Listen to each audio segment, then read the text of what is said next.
በጉባና ሰዳል ተራሮች መካከል በ1.8 ኪሎ ሜትር ዝመት ላይ የታላቁ የኢትዮጵያ ህዳሴ ኤሌክትሪክ ኃይል ማመንጫ ግድብ ግንባታ ተጠናክሮ ቀጥሏል።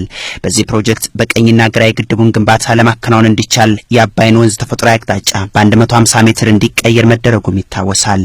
በዚህም በቀጣይነት የወንዙ ውሃ የሚሸጋገርባቸውና እያንዳንዳቸው 155 ሜትር ዝመትና በአማካኝ 7.5 ሜትር ቁመት ያላቸው ጊዜያዊ የወንዙ ማስተላለፊያ ቱቦዎች ወይንም ካልቨርት ቦክስስ ግንባታ ሲከናወን ቆይቷል። አሁን የነዚህ አራት ቱቦዎች ግንባታ ሙሉ ለሙሉ ተጠናቋል። የአባይ ወንዝም የቀድሞ የጉዞ አቅጣጫውን ለቆ መተላለፊያውን በእነዚህ ቦክሶች አድርጓል።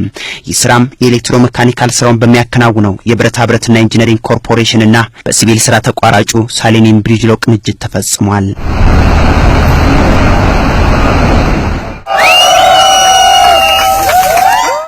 ይህንን ወንዝ በቦክስ ከልቨርቶች አማካኝነት የምናስተላልፈው ዋናው ምክንያት በአሁኑ ሰዓት የወንዙ የፍሰት መጠን ዝቅ በማለቱና ሴንትራል ሴክሽኑን አሁን ወንዙ እየሄደበት ያለውን ቦታ ግንባታ ማከናወን በማስፈለጉ ከሁሉም በላይ ደግሞ የቦክስ ከልቨርቶቹ ስራ በማለቁ ነው። ይሄንን ውሃ በእነኚህ ቦክስ ከልቨርቶች አማካኝነት ፍሰቱን የአባይን ወንዝ ፍሰት ሳናስተጓጉል እንዲፈስ እናደርጋለን። ቀጣይ የግድቡን ግንባታ ስራችንን እንቀጥላለን። በቀጣይ በእነኚህ የቦክስ ከልቨርቶች አናት ላይ ሊሰሩ የሚገባቸው የተለያዩ የኤሌክትሮሜካኒካል ስራዎች ይኖሩናል። እነሱንም በቀጣይ እንሰራለን ማለት ነው።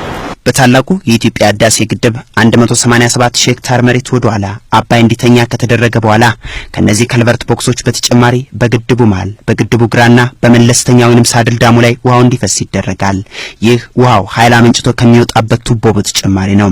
በአጠቃላይ 10.2 ሚሊዮን ሜትር ኪዩብ አርማታ ሙሌት ስራ የሚከናወንበት ፕሮጀክቱ ግንባታም ተጋምሷል። ከቁፋሮ አልፈን በአሁኑ ሰዓት በሚታይ መንገድ ግንባታው በሁሉም ዘርፍ እየተከናወነ ይገኛል። ሌሎች በኃይል ማመንጫ ጣቢያው ግንባታም ላይ የተለያዩ ሃይድሮሜካኒካል እና ኤሌክትሮሜካኒካል ስራዎች ዲዛይናቸውን ምርታቸውን አልፈው የተተከሉ አሉ። ለመተከል ዝግጁ ሆነው ተመርተው ያለቁና እዚህ ሳይት ላይ የደረሱ አሉ። በመጓጓዝ ላይ ያሉ አሉ። በምርት ላይ ያሉ አሉ። እነኚህ ሁሉ በተቀናጀ ሁኔታ እየተሰሩ ነው። በአሁኑ ወቅት ኃይል በቀዳሚነት ወደ ማምረት ለሚሸጋገሩት ዩኒቶች የሚሉ ትራንስፎርመሮች በከፊል ግድቡ ደርሷል። የመነጨውን ኃይል የሚያስተላልፍ ባለ 500 ኪሎ ቮልት ዝርጋታና ማስተላለፊያ ጣቢያ ግንባታን በመፋጠር ላይ ነው። 145 ሜትር ከፍታ ድረስ ግንባታ የሚከናወነው የአርማታ ሙሌት ስራም በቀኝና ግራ ክፍል ከ46 እስከ 53 ሜትር ደርሷል።